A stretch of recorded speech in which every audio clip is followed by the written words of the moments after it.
Pólvora. Quando a gente pensa nisso, a cabeça vai logo para batalhas, canhões, aquela fumaça toda da guerra. Mas a história dela não começa num campo de batalha, não. Começa com uma busca pela imortalidade. Essa é a história de como um acidente revolucionário, uma busca pela vida eterna, acabou forjando o mundo moderno de um jeito explosivo e, olha, totalmente inesperado.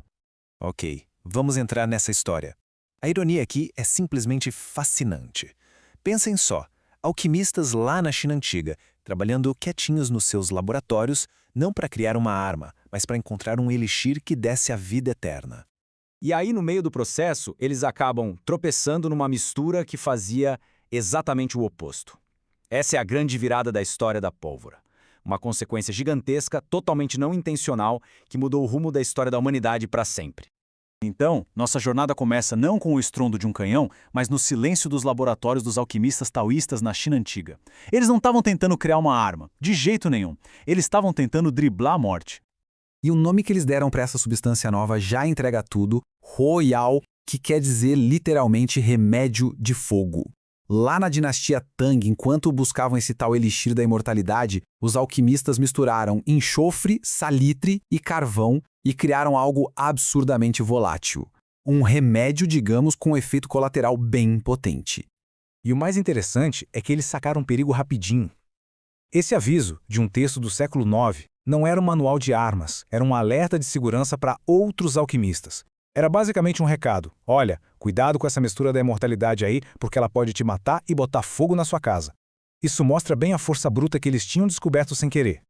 Bom, era meio inevitável, né? O poder de destruição do tal remédio de fogo não podia ser ignorado por muito tempo.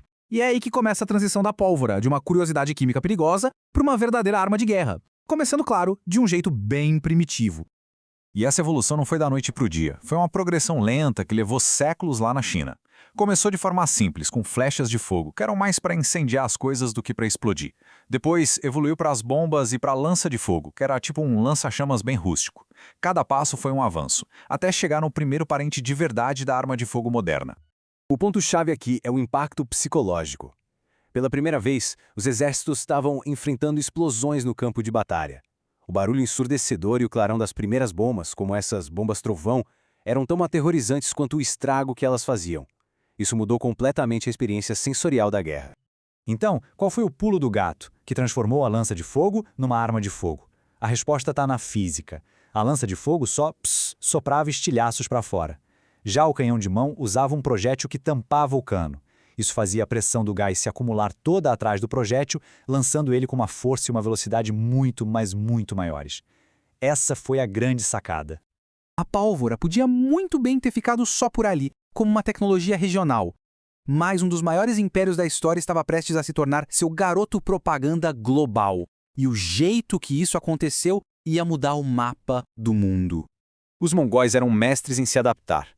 Depois de darem de cara com armas de pólvora na China, eles não só adotaram a tecnologia, como também levaram os artesãos chineses que sabiam fabricá-las por todo o seu império gigantesco. Eles se tornaram, na prática, os super espalhadores da pólvora, conectando o Oriente e o Ocidente de um jeito explosivo. E esse relato mostra perfeitamente o impacto dessa disseminação. Quando os mongóis invadiram o Japão, os samurais, com toda aquela tradição de combate um contra um, enfrentaram um inimigo que usava bombas que explodiam. Foi um choque tecnológico e cultural tremendo. Os samurais, acostumados com duelos, de repente se viram no meio de um caos de explosões ensurdecedoras. E quando a pólvora finalmente chegou na Europa, ela não foi só adotada. Ela acendeu uma faísca que iniciou uma corrida armamentista como o mundo nunca tinha visto. Foi um período de inovação militar super rápido e intenso. A velocidade com que a Europa adotou isso foi impressionante. Em poucas décadas, os canhões deixaram de ser uma novidade exótica para virar um item básico no campo de batalha. É que a Europa era toda fragmentada, cheia de reinos competindo entre si, e ninguém podia se dar ao luxo de ficar para trás nessa nova tecnologia tão poderosa. Para se ter uma ideia, no começo, os canhões europeus eram relativamente pequenos. Pensa aí numa peça de artilharia com uns 18 quilos. Eram úteis, sim, mas não chegavam a ser revolucionários. Isso, claro, era só o começo. E aí a escalada foi absurda. Em poucas décadas, os canhões saltaram de 18 quilos para mais de 5 toneladas. A gente está falando de um aumento de mais de 200 vezes no poder de fogo. Esses bombardos eram monstros de metal, projetados com um único objetivo: derrubar muralhas. As altas muralhas de pedra que definiram o poder feudal por séculos, que aguentavam cercos por anos, agora eram inúteis. Um bombardo podia transformar um castelo impenetrável numa pilha de entulho em questão de dias. Isso mudou as regras do jogo. Tecnologia militar é um jogo de ação e reação, né? O canhão foi a ação. A reação foi uma revolução na arquitetura de defesa. Os castelos altos deram lugar aos fortes em formato de estrela, mais baixos e com muros em ângulo. O objetivo não era mais impedir que o inimigo escalasse, mas sim aguentar o impacto das balas de canhão e criar ângulos de tiro sem pontos cegos. Então, o ponto principal aqui é que o impacto da pólvora foi muito, mas muito além da guerra. Ela não só derrubou muralhas de castelos, ela ajudou a construir as bases do nosso mundo moderno. Em todo o mundo islâmico, por exemplo, o controle da artilharia permitiu que os governantes centralizassem o poder como nunca antes. Os chamados Impérios da Pólvora, Otomano, Safávida e Mogol, usaram canhões para dominar senhores locais e construir estados gigantes estáveis que dominaram a Eurásia por séculos. E aqui a história dá uma virada bem legal e inesperada. A mesma força destrutiva que derrubava muralhas também se tornou uma ferramenta de criação. A pólvora foi usada para explodir rochas, abrindo espaço para canais, túneis e minas. Ela possibilitou projetos de engenharia civil numa escala que antes era simplesmente inimaginável, literalmente abrindo caminho para o comércio e para a indústria. Hoje em dia, claro, existem explosivos muito mais poderosos, mas quando a gente olha para trás, qual é o significado real daquela descoberta acidental num laboratório chinês?